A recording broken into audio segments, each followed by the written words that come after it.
conscious of the media over the next couple of weeks, especially in relation to Venezuela, and possibly we might. I'm going to be out of the country, but we might organize a electoral monitoring party get together, which we've done at all of these stages. Watch the different media, see what's going on, make some food or whatever. So I'm not sure about the details about that, but we do have a sign-up sheet over there. If people want to get more information, we'll be sure to send that out. Okay, just to talk a little bit about this book, very briefly, which a personal friend of mine named Alan Woods has written. It's called Reformism or Revolution, Marxism and Socialism and of the 21st Century, a reply to Heinz Dietrich. I don't know, it sounds like a bit of an esoteric title, but it's of course above all written for a Venezuelan audience who are familiar with this guy. Heinz Dietrich, who is basically an academic from Germany who now lives in Mexico City, who is, I don't know, I can't even explain how bizarre this guy's writing is. It's so convoluted and makes no sense whatsoever. But he uses all these big words and he pretends to have a lot of knowledge about this and history and that and Marxism and socialism and economics. And he basically claims, this Heinz Dietrich guy basically claims to have invented a new theory of everything, and he knows everything. And everybody can basically just go home because he's figured it all out for us. And because he's so smart, he advises the Venezuelan people to just take it easy. Don't talk about this nationalization stuff. Don't talk about that. Your consciousness is too low. The Venezuelan masses are too backwards to actually bring about socialism. U.S. imperialism is too strong. You can't confront it.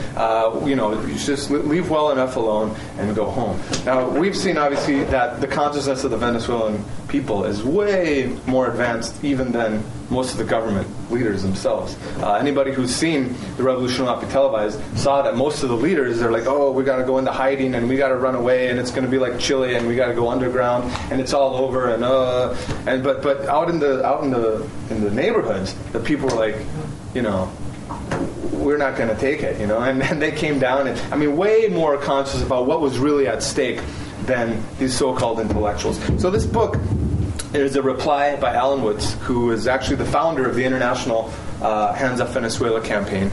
And it goes through using the Venezuelan Revolution as a backdrop and using Heinz Dietrich's, the look on my face tells it all, I hope, what this guy's utterings, which are just so weird, as a sort of a way of explaining what is socialism really? What is Marxism really? What is Marxist philosophy? What are Marxist economics? What is, even history? What we're talking about, the English Revolution, the French Revolution, the Russian Revolution, all kinds of really interesting subjects that are not ancient history. They're not abstract. They're actually things that we can learn from today in order to figure out what needs to be done in Venezuela at this point in time, at this stage. Now, Chavez himself has recommended this book several times. He's quoted from it on Aló Presidente. He's had he had Alan Woods fly with him on the presidential plane so that they could discuss the book. Like I said, he said it's the greatest. I'm reading it in great detail. I am taking notes on this book. Anyway, Hugo Chavez.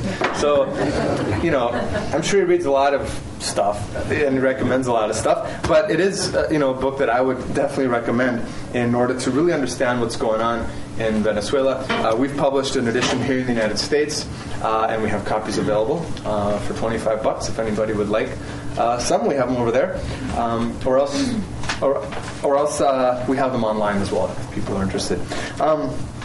And I could certainly answer some more questions on that. But I'll just sum up so we have time for questions and answers here by saying that we are entering a new period of world history. The economic crisis, which is a whole other subject, obviously, is impacting every country in the world. Every country is so connected nowadays that when you have a global economy, you have a global economic crisis, which we're seeing. And you also have global revolution. Revolutions don't respect borders. And that's the real danger of the Venezuelan revolution. It's this example of, again, ordinary people taking their lives into their hands, making political change, going out on the streets and actually changing society. Now, we've had another important turning point, the question of Obama here in the United States, the election of Obama. And I personally don't believe that Obama represents a fundamental change. I know a lot of people have a lot of hopes. Change we can believe in, and hope we can change, and I don't know, whatever these other slogans he had. And time will tell. Now's not the time to get in an argument about that. But I'll just say a couple things about Obama. He has called Chavez a dictator. He has said that he's not, doesn't have the interests of the United States in mind, which is very similar to what other people have said in the past. And an important thing that happened this year also that isn't a coincidence is that although the United States is stuck in Iraq and or having problems in Iraq and problems in Afghanistan, they have relaunched the U.S. Fourth Fleet, which is a major aircraft carrier fleet, which was disbanded in 1950, and its responsibility was to patrol Latin America and the Caribbean. And it's no accident that they just relaunched this thing. I mean, you have massive aircraft carriers literally within sight of the Venezuelan coast in the Caribbean there, doing military maneuvers. Things are, it's clear that the United States is sending a message that, look, we may have some troubles elsewhere, but we're not out of the game yet. We're still pumping millions of dollars into Colombia in order to serve as a spear point for projecting U.S. force in the region. They're still working with other governments in the region to try and destabilize Venezuela, and I really doubt that Obama's going to disband the Fourth Fleet. Okay, so if Obama disbands the Fourth Fleet and says Latin America should have the right to its sovereignty and we have no business down there, let's get rid of that. Why do we need to have aircraft carriers and destroyers and battleships in Latin America when there's no? I mean, who are they at war with? I mean, what's going on?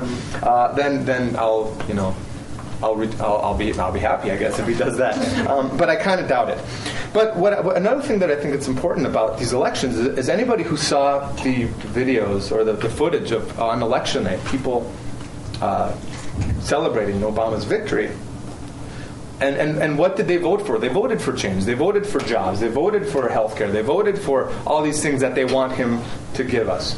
Is he going to do it? I personally doubt it. We'll see. But that's what they want. That's what they want. You could see it on their faces. I couldn't help but think when I was watching this that if you didn't know who they were cheering for, that could have been Venezuela. As far as the people being so excited, tears streaming down their faces, the visceral just feeling that they had for this election, for this change, this relief that finally the Bush years are over, etc. And I think there's a lot of people, I've been talking about Venezuela for several years, and a lot of people are always like, well, that's Venezuela, the United States, two parties will always dominate, and the United States, people are apathetic, and the United States, they're too comfortable to do anything, etc., etc., etc. It's not that way. It's not that way. I've been saying this for years, and I think I'm being proven right. Again, in a not a direct way. Obviously, Obama is not someone like Chavez or whatever, but I think it really shows that potential, because all these millions of people that mobilized, that were awakened to political life through Obama, as they realize that he's not the change that they need, they'll start to realize that they are the change that we need, that they're going to have to do it, we're going to have to do it, we're going to have to organize, we're going to have to bring about change that we can really believe in, and not just believe in, but actually have. And so I think we really are at an important turning point. And I would encourage people to get involved. I mean, now is not the time to sit around. And a book like this, it's not academic. It's not something that you just read because it's interesting. Well, some people might do that, but it really is intended to be a guide to actually ultimately making a revolution in this country. And when every time you go to Venezuela, people say to you, oh, great, you're from the United States, that's great. Oh, hands up Venezuela, that's really nice. But you know what you really need to do? You guys need to make a revolution in your country, because the U.S. will never keep its hands off Venezuela until the hands controlling the government are hands that don't have any interest in exploiting other countries. So, again, check out our stuff over there if you like. Sign up for more information, and keep in touch through email or whatever, and let's open it up for questions and answers, I guess.